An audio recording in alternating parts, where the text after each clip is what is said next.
we have gotten some awesome information when it comes to the DCU, Superman, and all the sorts. Entertainment Weekly released a great article where they sat down and talked with a lot of the stars from the upcoming Superman, as well as James Gunn himself, the director of Superman, and they discussed a whole lot of things. Now, I'm not going to go through every single piece of information in this article. The article is a long, in-depth article, but I want to touch the highlights of a lot of what is said in this article because it's great. There's a lot. There's a lot of information, and I want to just really highlight the excitement that you can get out of what's in this and what they're talking about, what the actors are talking about, what James Gunn's talking about. Because honestly, this Superman movie that's coming out in just a month's amount of time now is not just a movie. And I've said this a lot, and I know a lot of other people have said this as well. James Gunn has alluded to it, but it's much more than just a Superman movie. And you kind of get that from this interview that all of these people have done, all the actors and James Gunn and everybody here has done. It is a great, great little article. So without any more further ado, let's get into it, right? So like I said, Entertainment Weekly, head over there, read the whole article. I encourage you. This is a lot of fun. I love the little bit up here where they're all pulling this. It's definitely a cape is what it's supposed to be. All the cast is pulling a cape, struggling to pull it, and it's Crypto that's pulling it away from them. It's just adorable. They're having so much fun, and that's what's so exciting. That's one of the great things about this cast and crew is they're having fun with it. And that's what I want to highlight first and foremost is everybody is just having fun with this movie, with the DCU. I'm not going to sit here and say, well, the past DC films and cast and everything like that weren't having fun. No, they had fun in their own right, but there is just a different feel, a different approach to this than what we've seen before. And that excites me, and it should excite you as well, because honestly, when you get down to it, this is what movie making is about. This is what a movie-going experience is all about. So let's keep going here, all right? Because I want to talk about some of the things. Now, first and foremost, this really starts off with David Corenswet.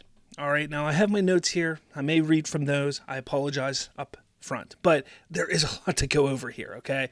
So it does start off really highlighting David Corenswet, which I think is absolutely what it needs to do. Remember, Corenswet is the face of this movie and is going to be the face of the DCU for the foreseeable future. Now, they describe Corenswet as towering over the crew, an electric blue suit. Look, we've seen him. We've seen him in the previews. We've seen him in the TV spots and the trailers, what have you. He looks fantastic as Superman. He's got that very deep, powerful voice. He's going to encapsulate who Superman is supposed to be, what Superman should be. James Gunn did a heck of a job casting Superman. Absolutely. Now, he talks about how he bulked up by hitting the gym. I mean, he's 6'4", so he's already a big guy, but he wasn't really bulked up before this. So he talks about hitting the gym for months. He boasts a frame comparable to Henry Cavill's.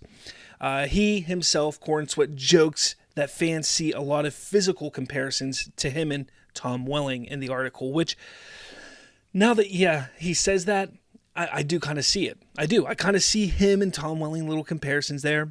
And Tom Welling, that's not, I mean, heck yeah, Tom Welling is one of the best Superman actors to ever portray the character. So absolutely, go with those comparisons, man. Go with them. Stick with them. That's great. Now, they continue to go on and talk to him about some of the comparisons to him and Christopher Reeve. Now, the reason why they bring this up is there's a lot of people who sit there and talk about Christopher Reeve as being the best Superman that there's ever been. And I think a lot of people will kind of agree with that. Some won't. Some will say it's Henry Cavill. Some will say it's Christopher Reeve. But when it comes down to it, a lot of people know Christopher Reeve as Superman more than anybody else, more than any actor ever. Now, he admits that the Reeve comparisons feel more odd and interesting than the Cavill ones because both actors share Juilliard roots, and now they share Man of Steel, Superman on their resumes. He recalls listening to Christopher Reeve discuss the unique challenge to playing a guy who wears his underwear on the outside and can fly. Corn Sweat proudly declares he was definitely on Team Trunks on the outside for this iteration and says Gunn took the work very seriously despite the costume's inherent camp. The decision plants the film firmly in classic Superman iconography. There we go. Look, guys, there's been a lot of back and forth between fans and non-fans about the trunks on the outside or what the suit looks like. There's no denying that, yes, this suit very much is the classic Superman-looking suit. Now, it also has little bits and pieces of like the New 52 and obviously the Kingdom Come emblem and things like that. But because of the colors in the trunks, it definitely gives you that more classic feel. So I absolutely get it.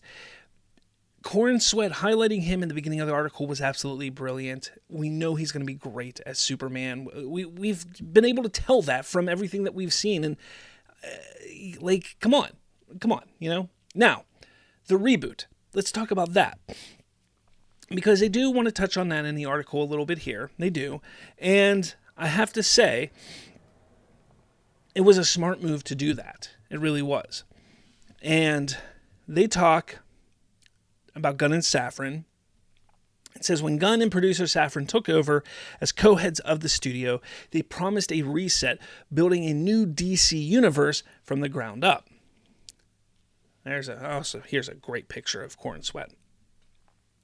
This first chapter, titled Gods and Monsters, with projects planned across film and television, the animated Creature Commandos on Max served as the technical launch, but Gunn says the real backbone is Superman in this fall's Peacemaker Season 2. Their goal, a cohesive slate that could rival, in Gunn's words, his own work with Marvel.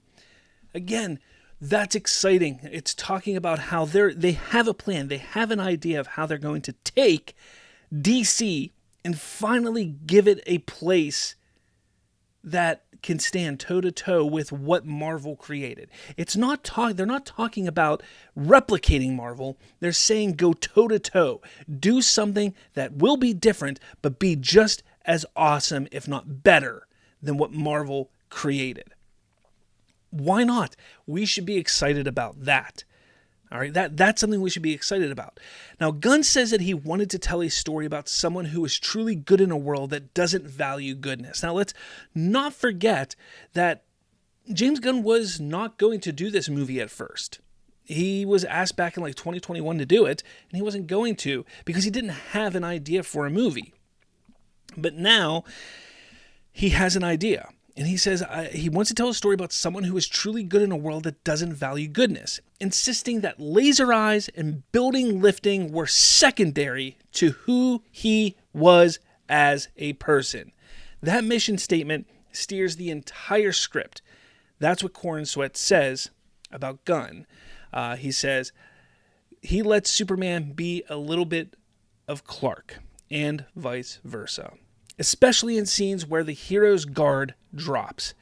The film's conflict, a humanitarian rescue that sparks an international incident, puts those ideals to the test. Look, I'm excited about this whole aspect and idea that this is going to be a Superman that feels like a Superman, that feels like he is the aw shucks, aw golly type of Superman. But he's also going to have this real seriousness to him because of what's going on in the world. And that's important. That is very, very, very important. And I'm happy about that. I am. I'm truly happy about that. Now, casting the perfect Lois. That was another big aspect of this, is how are you going to get a great Lois and Clark? In summer of 2023, each finalist for these roles read a 10 to 12 page scene where Lois comes home to Clark's disastrous anniversary dinner. The banter shows them 3 months into dating, right at the was this a really great fling or is this a more serious phase? Brosnahan explains. Gunn mixed and matched pairs to find not just the best Clark and Lois, but who was the best Clois. Cornsweet and Brosnahan their read convinced the room they were both, and they've since called that scene foundational to their characters. I hope you all got that. Let's say that again. But who was the best Clois? Cornsweet and Brosnahan's read convinced the room they were both, and they've since called that scene foundational to their characters. Now, that scene we saw in the official trailer that dropped. That was the trailer that was the scene in the trailer where Lois interviews Clark. That's exciting. And if you see this little bit here, right here from Entertainment Weekly, which I think is great, where they're in these phone booths, and you see Brosnahan walk up to Cornsweet, that chemistry these two have is crazy. It is absolutely nuts how much chemistry those two have. Crazy chemistry. Now, unlike they do talk about how there is, but not really, similarities to that rooftop interview in 1978 Superman the movie. This Lois knows everything about Clark.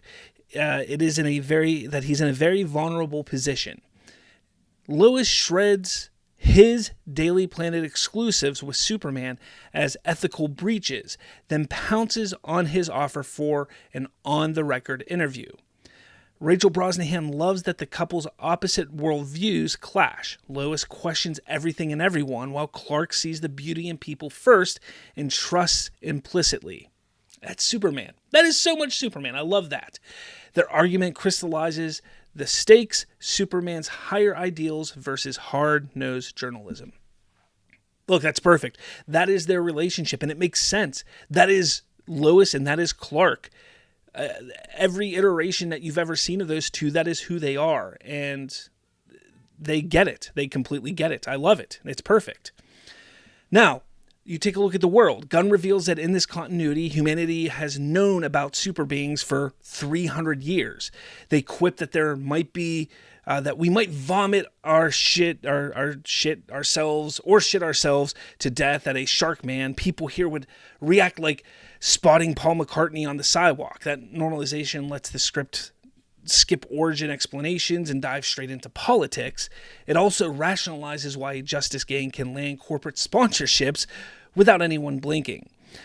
This, I think, is very important. I know a lot of people kind of balk at this idea, but having a world that's already established with superheroes is very important. We take a look at what Marvel did, where there weren't superheroes already, and they had to kind of build and establish that world over a certain amount of time.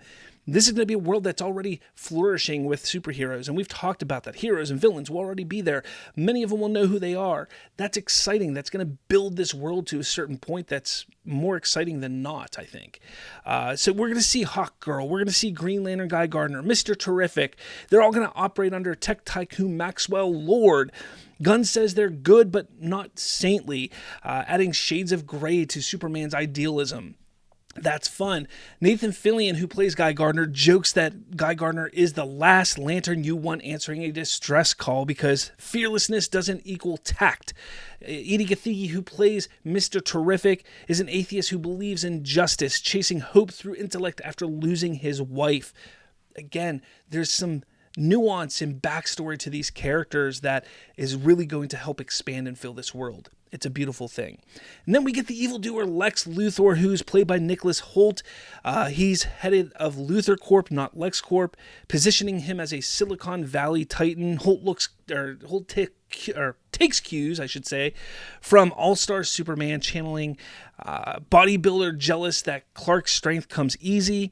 This takes hard work. Comic Book Lex says, Gunn warns there's nothing bad happening in Metropolis that doesn't have some connection to Lex Luthor. Again, makes sense, perfect, and we kind of see that in the trailers and the bits that we've seen. He also utilizes Metamorpho quite a bit, and he recruits him, which Metamorpho can transmutate into any natural element, including, you guessed it, kryptonite. Anthony Carrigan, the actor, says that the film finds Rex, Metamorpho, in full swing of who he is, yet trapped. He has no choice.